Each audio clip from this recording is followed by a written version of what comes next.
विश्व को शांति का संदेश देने वाले महाकारुणिक तथागत भगवान बुद्ध एवं भारत देश में दोबारा फिर से भगवान बुद्ध के सद्धर्म को वापस लेकर के आने वाले परम पूज्य बोधिसत्व डॉक्टर बाबा साहब अम्बेडकर, इनको मेरा कोटि कोटि नमन है।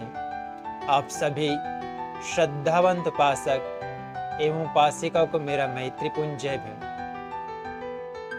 सम्राट अशोक, जिन्होंने कलिंग युद्ध के बाद में उन्हें काफी ग्लानि हुई, अशांति हुई, बहुत सारे मित्र लोगों को देखने के बाद में सम्राट अशोक बड़े ही अशांत हो गए।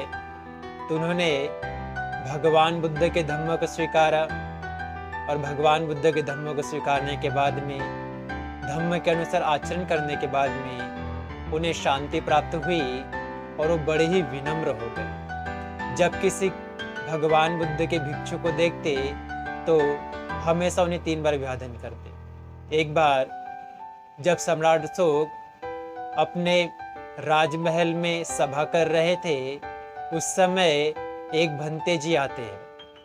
तो सम्राट अशोक अंदर में है करके बुलाया जाता है, क्योंकि उनको आने के लिए कोई भी रोक टोक नहीं थी, भंते जी कभी भी बुला सकते थे। तो सभा में आने के बाद में सम्राट अशोक ने जैसे ही देखा कि भंते जी है, तो उन्हें अपने आसन में, ऊंचे आसन में ला करके बिठाया और 3 बार उनके चरणों में सिर रख के अभिवादन किया। ये देख करके उनका जो एक मंत्री था उसे अच्छा नहीं लगा।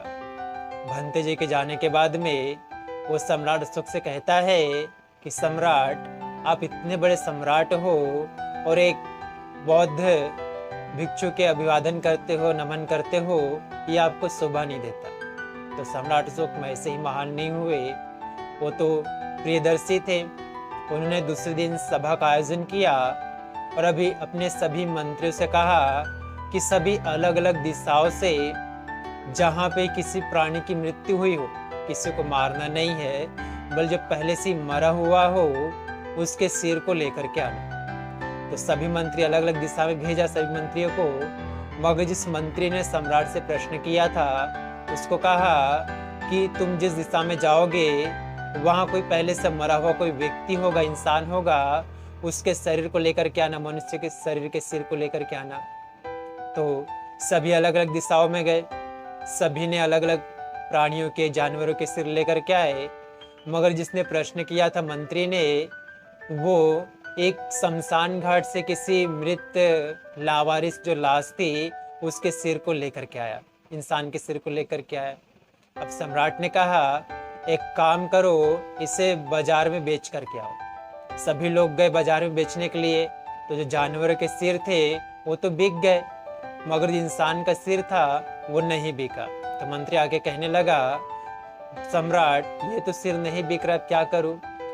तो सम्राट कहता, ठीक है, इसको आधे दाम में बेच कर गया। जब आधे दाम में बेचने गया तब भी किसी ने नहीं लिया। तो सम्राट ने कहा, फ्री में दे करके आओ। जब फ्री में बेचने के लिए गया तो भी किसी ने नहीं लिया। तब वो आने के बाद में कहता है कि सम्राट, इसे तो फ्री में देने पर भी कोई नहीं ले रहा है।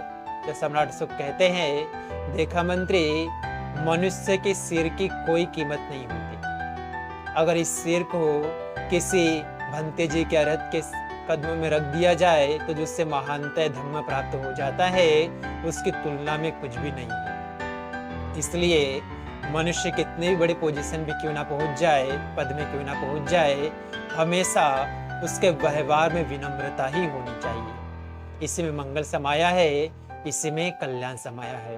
और इस प्रकार से सम्राट अशोक ने भगवान बुद्ध के धम्म के अनुसार आचरण करते हुए अपने परिवार का और देश का भी कल्याण करने का काम किया। भवतु सब्ब मंगलं रक्षन्तु सब्ब देवता सब बुद्धानुभावेन सदा शुद्धि भवन्तु ते।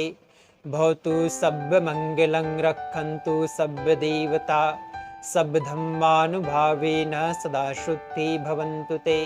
भवतु सब्ब मंगलं रक्षन्तु सब्ब देवता सब संघानुभावेन सदा शुद्धि भवन्तु ते।